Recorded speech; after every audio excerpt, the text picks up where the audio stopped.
Hello, my name's Tina McDonald. Thanks for joining me today. Today's counselling conversation is going to be around self-esteem, and I think it's something that perhaps most of us at some point in our life have experienced a little pause of self-doubt, but for some people it becomes a way of being, a way of life, a belief.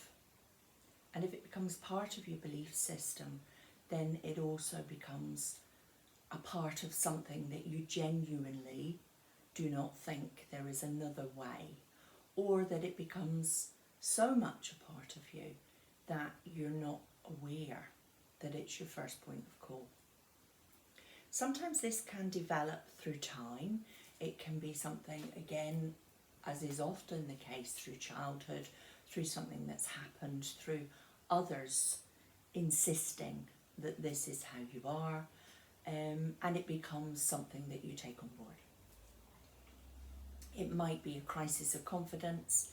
It might come along, as we've talked about in previous videos, about the menopause, about different sections of your life, grief, all of those things that have such a massive impact on you that it becomes a different way of coping, a different way of being. And so self-esteem is really about the opinion you have about yourself. So it's low opinion of yourself, and it's often critical. So it comes from, I'm not good enough, I'm not pretty enough, I'm not thin enough, I'm not whatever. And it can arrive, as I say, with stress. It can be really stressful situation in your life, in your job, at home, and it has self-doubt. Or it can be brought on, as I've said, through grief, through trauma, or through an illness that makes you doubt yourself and your abilities. And all of that has the impact of our inner belief. Now, our inner belief can also be connected with our inner critic, and actually my next video is going to be about inner critic, because that's actually the process of how you speak to yourself, whereas self-esteem can, in my opinion, be based on how you feel about yourself. Sometimes with self-esteem, it can be connected with certain things. So those beliefs become attached. So I don't really go to parties because I'm not really good in social situations, and there was that time when somebody told me I looked a bit grumpy and I've got a grumpy face, so therefore I avoid it.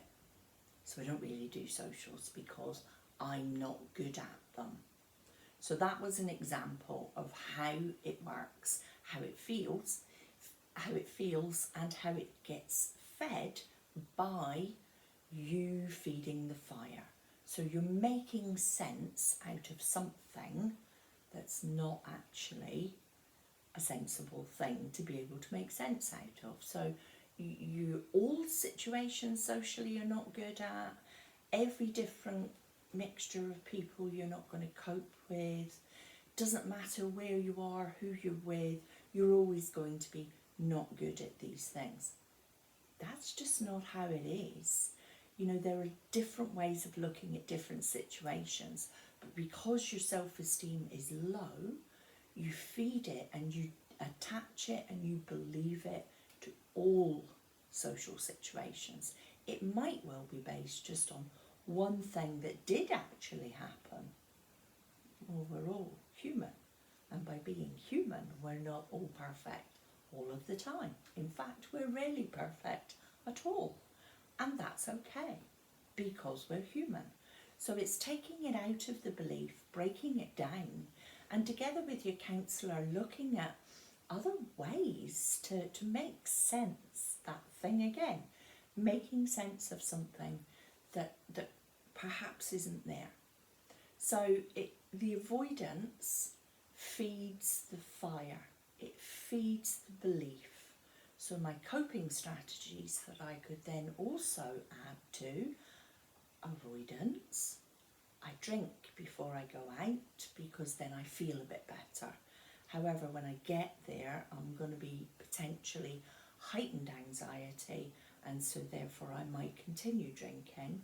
And if I hadn't drank to get myself out the house, I might not actually be very uncomfortable to be around in a social situation, because the coping strategy of drinking, drugs, whatever it is that you choose, or the avoidance in the first place, to get yourself there, are the very things that are barriers to you being yourself in the moment, present, grounded, and engaging with yourself as well as those around you. So by looking at this in the safe space that you have with your counsellor, you could do writing down. Let's write down these negative thoughts. Give me some examples, not of when it actually happened, but when you felt it happened. And let's have a look at them together. Let's be brave enough together in an unjudgmental space to be able to actually pull this scenario apart and see if it is real. Was it actually something that happened, or was it something that I felt inside? Because they're very different things. And so by talking it through, you can break down the reality of the situation, and you can have a look at, is it fact or is it your fact? Because they can be different things. So by challenging these in a therapeutic space, you can help change the tone of the situation in yourself.